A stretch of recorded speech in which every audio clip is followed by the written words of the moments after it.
Autre nouveauté importante dans Marvelous Designer 8, c'est la fonction de remeshing, c'est-à-dire demander au logiciel de recalculer la topologie du maillage de votre vêtement pour en faire des quads. Actuellement, si vous regardez les géométries qui sont créées par vos vêtements, si vous allez ici dans la fenêtre et que vous vous mettez en mesh, on voit qu'effectivement, on a là maintenant plutôt des triangles qui ont en plus de ça des configurations vraiment plutôt faites pour justement la simulation de vêtements. Il se peut que pour divers workflows, et notamment des workflows plutôt cinéma ou plutôt jeux vidéo, d'avoir des vrais polygones, ça peut être beaucoup plus intéressant. En l'occurrence, c'est assez simple, il suffit de sélectionner par exemple un pan ou tous les pans de votre vêtement, et ensuite vous pouvez faire un clic droit, et vous pouvez avoir ici Remeshing Beta. Sinon, autre solution pour vous permettre de trouver cette option-là, vous descendez dans les propriétés de votre panel qui a été sélectionné, et ici vous avez Remesh Beta, sur lequel il faudra juste cliquer pour que ça l'active. Donc il y a un petit calcul qui est fait en cours de route, et là regardez, du coup il vient bien de faire mon remeshing.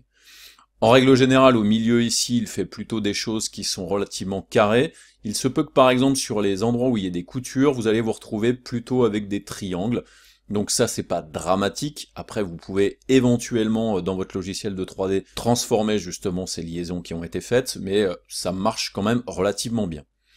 Petite chose qui va être importante aussi, quand vous faites ça, c'est aussi de vérifier la valeur de point distance, ici, en fonction de la valeur de point distance que vous allez mettre là-dedans, vous allez avoir un maillage qui sera plus ou moins important. Regardez, à 20 par exemple, je me retrouve avec des carreaux qui sont un petit peu plus gros.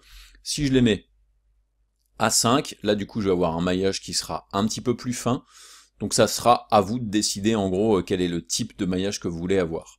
Là, en l'occurrence, effectivement, de laisser peut-être un point distance à 10, ce sera le bon compromis entre les deux solutions. Normalement, vous pouvez faire aussi cette action-là sur deux panels en même temps, donc si vous les sélectionnez, si maintenant je fais un clic droit, j'ai le remeshing bêta. Par contre, attention, si dans votre sélection, il y en a certains qui sont déjà en remeshing et d'autres pas, vous n'aurez pas cette possibilité-là. Regardez, si je sélectionne tous les panels maintenant et que je viens faire un clic droit, vous voyez, le remeshing bêta, je ne l'ai pas. Par contre, j'ai undo remeshing, et après je peux refaire un clic droit, et là comme aucun des éléments n'a un remeshing, je peux lui redemander de faire un remeshing dessus. Donc là ça peut vous permettre d'avoir un maillage qui sera plus facilement exportable, et qui sera bien plus intéressant dans divers workflows.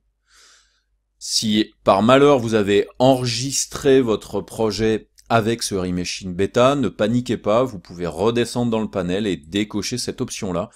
C'est quelque chose qui est dynamique, donc vous pouvez très bien le faire au début pour voir un petit peu à quoi ressemble votre remeshing, et ensuite le désactiver derrière.